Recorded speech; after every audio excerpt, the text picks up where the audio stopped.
Marilah datang ke pestanya, perjamuannya telah siap. Hai yang lapar dan yang lelah, kau akan dipuaskan. Dengar undangannya, siapapun datanglah, puji keselamatannya, siapapun datanglah. Marilah datang ke pestanya, pintunya terbuka lebar, tempat terbaik di sisinya telah tersedia bagimu. Dengar undangannya, siapapun datanglah, puji keselamatannya, siapapun datanglah.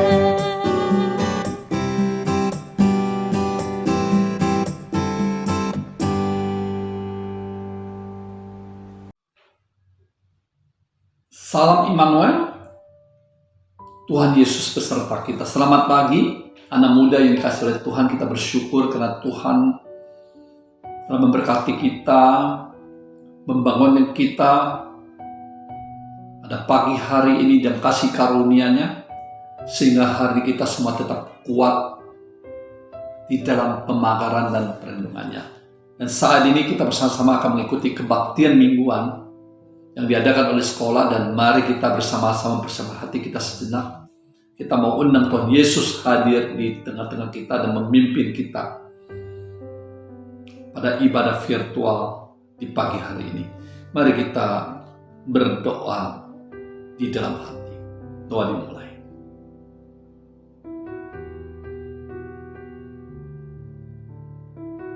Amin. Di dalam nama Tuhan Yesus menyampaikan firman Tuhan. Firman Tuhan pada pagi hari ini saya berikan judul dengan hati gembira atau semangat yang patah. Mari kita lihat di dalam Amsal pasal yang ke-17 ayat yang ke-22.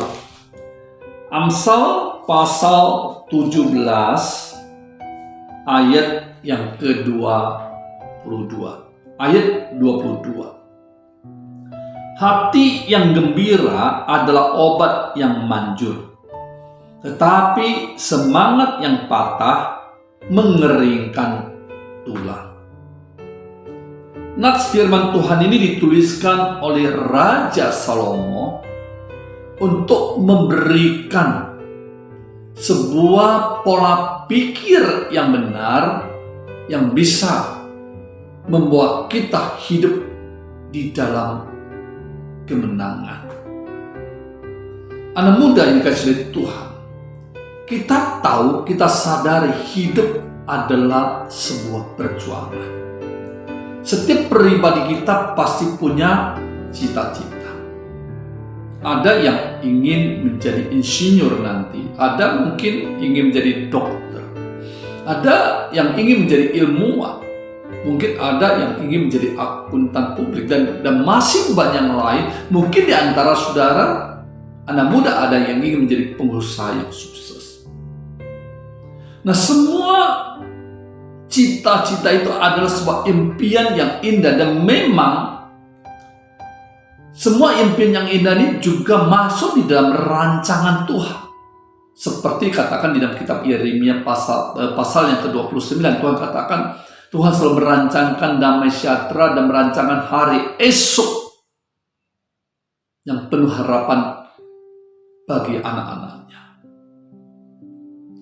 Jadi cita-cita, harapan itu indah dan itu baik adanya. Namun anak muda yang kasih oleh Tuhan, untuk meraih, untuk menggapai cita-cita, sadar tidak sadar, mau tidak mau, kita harus masuk ke dalam sebuah proses yang disebut sebagai perjuangan. Nah, di dalam perjuangan itu jalannya kadangkala kita lihat itu mulus. Kadangkala jalan itu berliku-liku. Ada yang kita kerjakan kelihatan begitu mudah, tapi yang kita kerjakan ada yang begitu susah. Semua itu adalah sebuah tantangan bagi kita sebagai orang yang percaya di dalam Tuhan Yesus Kristus. Nah, demikian proses perjuangan itu bisa saja banyak hal kecil yang kita kerjakan menjadi berhasil, tapi tidak sedikit juga hal-hal kecil yang kita kerjakan ternyata penuh dengan kegagalan. Nah, ketika melihat sesuatu yang kita kerjakan berhasil, tentu kita sangat senang dan sangat bersukacita. Tapi ketika kita menghadapi kegagalan itu sendiri, tidak jarang membuat kita menjadi putus asa dan kadang kita menyerah, dan akhirnya kita mengambil sebuah tindakan, sebuah keputusan. Ya udahlah, buat apa saya lanjutkan? Buktinya saya nggak mampu.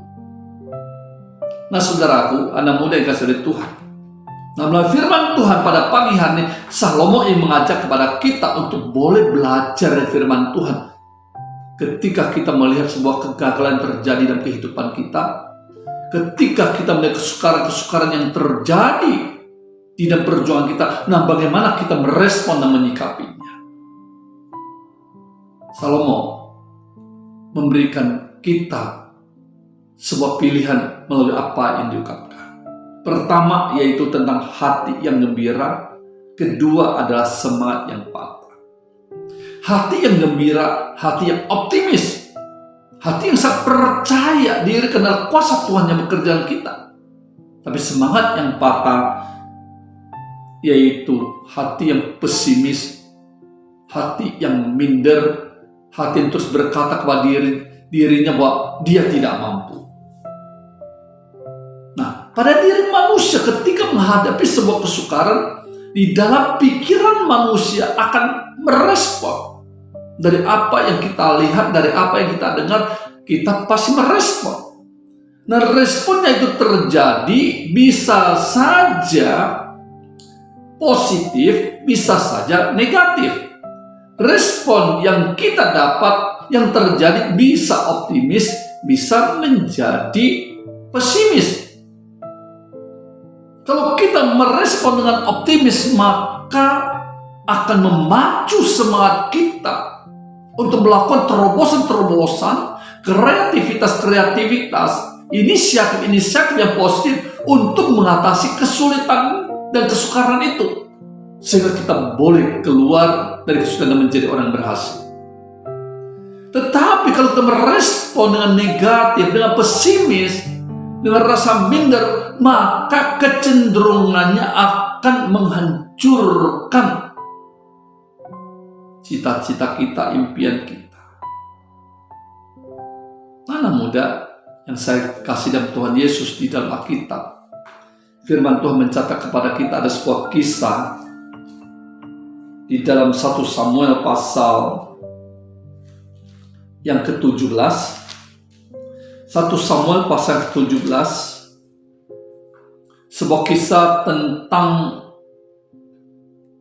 seorang pahlawan dari Filistin bernama Goliat menantang pasukan Israel untuk mengutus satu orang untuk berperang satu melawan satu. Goliat seorang yang tinggi besar, 2 meter tingginya.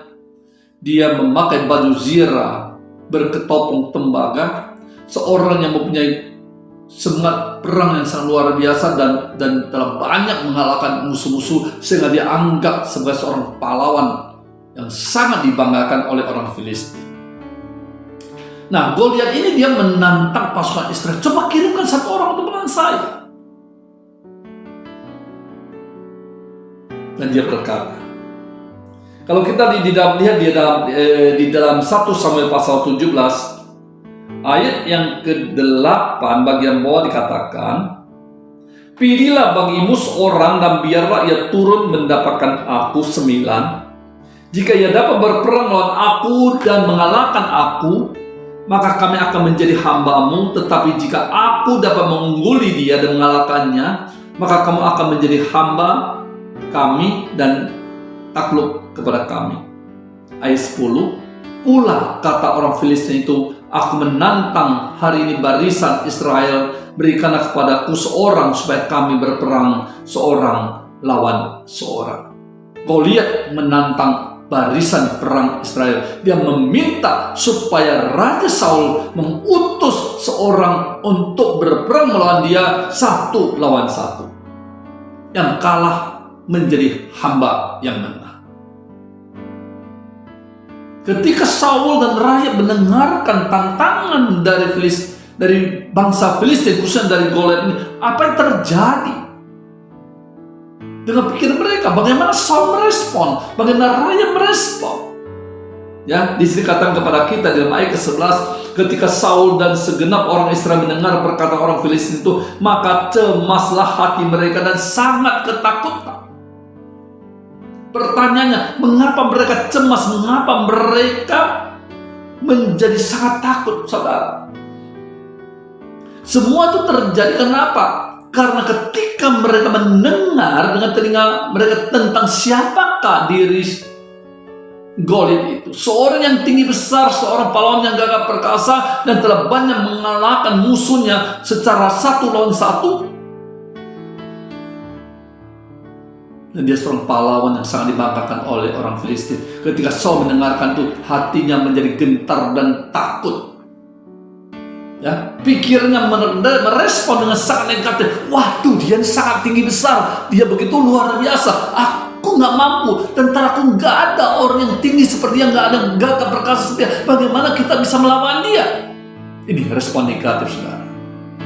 Ketika respon negatif terjadi, maka muncullah reaksi dari dalam hati, kemudian diwujudkan melalui perkataan, diwujudkan melalui sebuah tindakan gerakan tubuh, maka dikatakan hati mereka cemas dan sangat ketakutan. Ini merespon dengan negatif. Sehingga Alkitab berkata kepada kita dalam Amsal pasal yang ke-24 ayat ke-10, kalau seseorang tawar hati melihat kesukaran, maka kecillah kekuatannya. Melihat kesukaran kalau tawar hati, pesimis, maka kekuatan diri yang tadinya sangat besar akan menjadi sangat kecil. Sehingga timbullah ketakutan, timbullah kecemasan. Ini Saul dalam merespon. Tapi berbeda anak mulia kasih oleh Tuhan dengan seorang yang bernama Daud, seorang yang masih ingusan, muka kemerah-merahan, seusia mungkin dengan anda sekalian. Ketika dia mendengar tantangan dari Goliat itu, nah bagaimana dia meresponnya? Dia meresponnya dengan hati yang gembira, dia meresponnya dengan optimis. Kalau kita lihat di dalam firman Tuhan, ya di dalam ayat yang ke-26 bagian B-nya, lalu Daud berkata, siapakah orang Filistin yang tak bersunat ini, sampai ia berani mencemoohkan barisan daripada Allah yang hidup. Daud merespon dengan optimis. Siapakah orang Filistin itu? Boleh badannya besar, boleh punya pengalaman tempur yang luar biasa, boleh dia punya pengalaman musuh yang luar biasa. Tapi ingat nih, dia itu hanya manusia biasa. Ia berani mencemoohkan barisan daripada Allah yang hidup. Barisan Israel, pasukan Israel ini disebut sebagai barisan Allah yang hidup. Ketika umat Israel keluar dari tanah Mesir, kita lihat mereka ada barisan Allah yang hidup. Kesukaran begitu besar, Laut Merah melalui tangan Musa dapat dihancurkan. Ketika mereka menyeberangi sungai Yordan, malah di tangan Yosua dan para pengangkut tabut Allah, mereka dapat membuat sungai Yordan airnya terhenti dan terbentuk dinding di hulu, dan terjadi tanah kering sehingga mereka boleh melewatinya. Mereka boleh maju terus sampai ke Yeriko dan menghancurkan kota Yeriko, menghancurkan kota Ai, menyerang kanan selatan, menyerang kanan utara, menguasai seluruh tanah Kanaan. Semua karena apa? Karena ada Tuhan yang bekerja, Tuhan yang campur tangan. Daud mengerti sejarah ini dan dia sangat yakin ada Tuhan yang beserta, maka mereka pun sanggup untuk melakukan sebuah perlawanan melawan Goliat. Karena itu ia datang kepada Saul untuk meminta supaya dia boleh pergi berperang melawan Goliat. Maka Daud dia berkata kepada Saul di dalam ayat yang ke-34, "Hambamu ini biasa mengembalakan kambing domba ayah. Apabila datang singa atau beruang yang menerkam seekor domba dari kawanannya, maka aku mengejarnya, menghajarnya, dan melepaskan domba itu dari mulutnya. Kemudian apabila ia berdiri menyerang aku, maka aku menangkap janggutnya, lalu menghajarnya dan membunuhnya. Baik singa maupun beruang telah dihajar oleh hambamu ini, dan orang Filistin yang tidak bersunat itu, ia akan sama seperti salah satu daripada binatang itu, karena ia telah mencemooh barisan daripada Allah yang hidup." Ulang kata Daud, ayat 37. "Tuhan yang telah melepaskan aku dari cakar singa dan dari cakar beruang, dia juga akan melepaskan aku dari tangan orang Filistin itu." Kata Saul kepada Daud, "Pergilah, Tuhan menyertai engkau."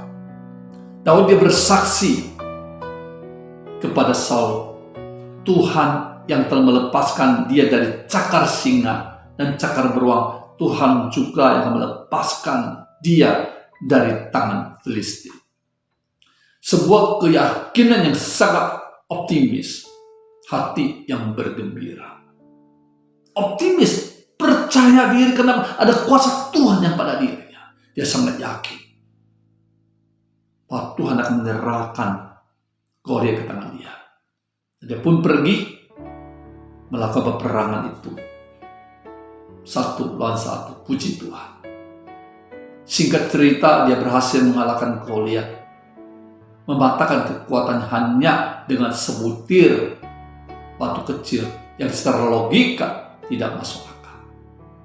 Tapi batu kecil ketika diumbannya, dia kena kepada kening dari Goliat, dan Goliat akhirnya terhempas jatuh ke tanah, dan Daud pun segera menghabisinya. Bagaimana sebutir batu kecil itu bisa menghancurkan atau merobohkan Goliat yang tinggi besar itu? Secara logika manusianya tidak mungkin, tetapi karena ada kuasa Tuhan yang beserta dengan Daud, kuasa Tuhan yang menyertai peperangan itu, membuat Goliat dapat dirobohkan dan dihempaskan ke tanah, dan Daud berhasil menghabisinya. Pola pikir Daudlah yang membuat dia bisa berhasil mengalahkan Goliat. Anak muda yang saya kasih Tuhan, jadi kita semua melihat ada dua orang di dalam respon suatu kesukaran besar. Orangnya sama, Goliatnya sama, tinggi badannya sama, pengalaman perangnya sama, kehebatannya sama, tapi yang satu menjadi sangat takut, yang satu menjadi begitu berani untuk menghadapinya. Kenapa? Karena pola pikir yang ada pada dirinya. Yang satu dia berpikir negatif, berpikir pesimis dengan semangat yang patah. Tapi yang satu, yaitu Daud, dia berpikir dengan optimis, dia berpikir positif, dia berpikir dengan hati yang gembira. Wah, dia mampu menyelesaikan kesukaran itu karena ada Tuhan yang beserta dengan dia. Anak muda yang saya kasih Tuhan, kalau kisah sederhana ini, ya, firman Tuhan ingin mengajarkan kepada kita, di dalam perjuangan Anda dan saya, kita pasti pernah menghadapi kesukaran, menghadapi jalan lika-liku itu. Ketika menghadapi kesukaran, jangan kita menjadi gentar seperti Saul. Tapi mari kita memiliki mental pemenang seperti Daud. Ya, kesukaran besar apapun gak perlu kita takuti. Tapi yang harus kita takuti adalah pola pikir kita. Jangan sampai seperti pola pikir Saul dalam merespon masalah. Tapi hendaklah pola pikir kita seperti Daud dalam merespon kesulitan. Cita-cita yang mulia, impian yang indah, semua bisa teratasi, bisa teraih oleh kita kalau kita mempunyai hati yang gembira di dalam menghadapi segala kesukaran. Anak muda yang dikasihi oleh Tuhan Yesus, kiranya firman Tuhan yang singkat pada pagi hari ini boleh menambah wawasan kepada kita dan memberikan satu tips yang berharga bagi Anda dan saya dalam merespon setiap persoalan yang terjadi di dalam kehidupan kita. Karena firman Tuhan boleh menjadi berkat bagi Anda dan saya, dan biarlah semua kemuliaan kita kembalikan hanya kepada Tuhan kita, Yesus Kristus. Mari kita bersama-sama berdoa. Di dalam nama Tuhan Yesus kami berdoa. Bapa yang baik, terima kasih atas firman-Mu yang hidup yang telah Kau taburkan kepada kami tentang sebuah pola pikir di dalam menghadapi kesukaran. Tuhan, di dalam perjuangan kami untuk meraih cita-cita kami, meraih impian harapan kami yang tak Kau gariskan di dalam kehidupan kami, supaya kelak kami boleh memuliakan nama-Mu, kelak kami boleh menjadi berkat bagi orang banyak, kelak kami boleh membanggakan orang tua kami. Dan kami tahu Tuhan, dalam impian yang indah tentu terdapat jalan yang berliku-liku. Tentu ada proses-proses kegagalan kecil, keberhasilan kecil. Ada hal yang menyenangkan, ada hal yang menyusahkan. Karena Tuhan, melalui firman-Mu, Engkau telah mengajari kami sebuah pola pikir yang baik. Beri kami hati yang memilih. Karena pilihan yang tepat, ketika kami memilih hati yang gembira, semangat yang optimis, selalu berpikir positif ketika melihat sebuah kesukaran, maka hati yang gembira akan menghantarkan kami untuk bisa meraih cita-cita kami. Jauhkan hati kami dari hati semangat yang patah, hati yang pesimis, hati yang berpikir negatif, yang kami tahu bisa menghancurkan semua cita-cita dan harapan impian kami. Ya Tuhan, kiranya Roh Kudus-Mu beracar mengurapi diri kami semua anak-anak-Mu ya Tuhan. Urapi dan jamah kami, berikan kekuatan kepada kami, berikan kami kemampuan dan hati yang gembira di dalam perjuangan hidup kami, baik di dalam kemudahan maupun di dalam kesukaran. Saat kami percaya di dalam nama Yesus Kristus kami sanggup melakukan perkara-perkara yang besar.